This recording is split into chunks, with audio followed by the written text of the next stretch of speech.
Guys, gawa tayo ng macaroni soup. Ang sarap kasi humigop ng sabaw ngayon. Tara po, luto tayo. Hey guys, eto yung ingredients ng ating sopas. Meron tayong macaroni, elbong macaroni. Meron tayong ginayat-gayat na gulay. Alam nyo na kung magkano yan.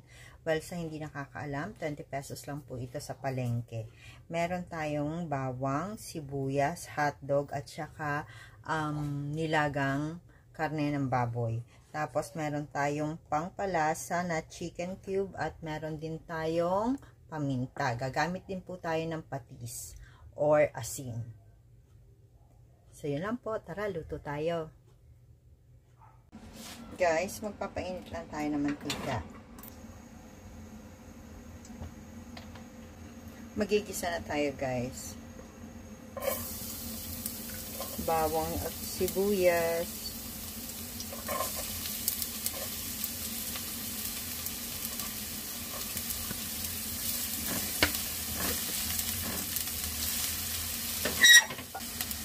Right, lagyan na natin yung pork. Pwede din kayong gumamit ng chicken, ha. Ito lang kasang available. Yan, hindi naka-play. Nilagyan ko na po ng water. Magdadagdag pa tayo.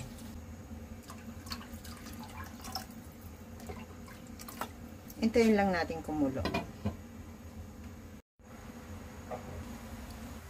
Guys, kumukulo na siya. Aray ko, madulas. Ilagay na natin yung elbow macaroni. Yan. Tapos lagyan na natin ng paminta.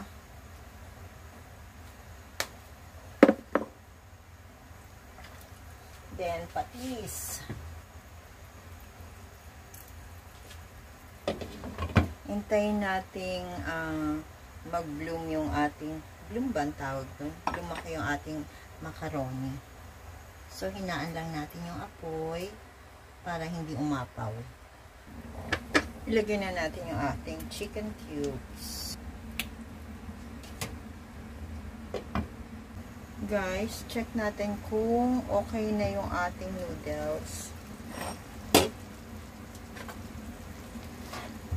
Okay na. Hilab na yung ating noodles. Guys, sa inyo ba, gusto nyo al dente o yung talagang malambot yung noodles? Sa amin kasi dito, mas gusto yung lata yung noodles pag macaroni soup. Okay na yung lasa niya. Lagyan na natin yung hotdog.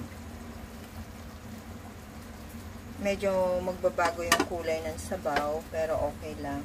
Guys, hindi ako naglalagay ng gatas pag macaroni kasi minsan matagal naming nauubos ito. Ginagawang side dish siya kasi dalawa lang naman kami, dalawa, tatlo, ganyan.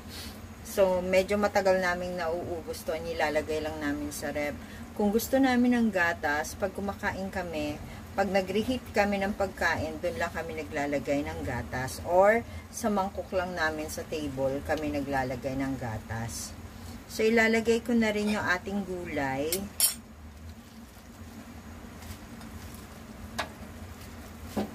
Agoy, ang daming nahulog man.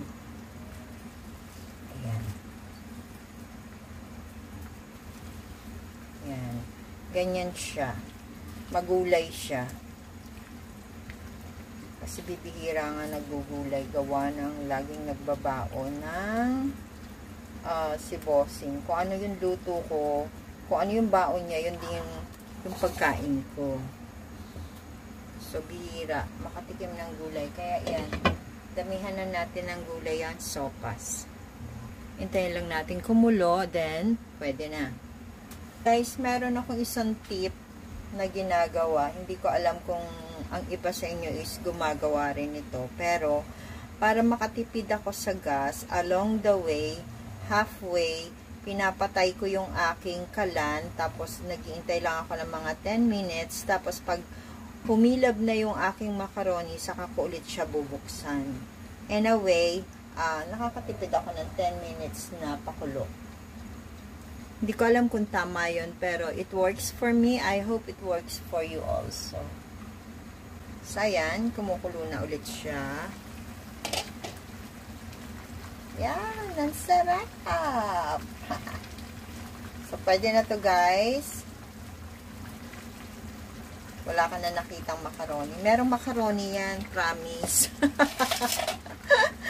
Wala ka na bang nakitang macaroni? Ayan o, may macaroni yan. Yan! So guys, kain na tayo. So guys, ito na po yung ating macaroni. Ayan. Macaroni soup po.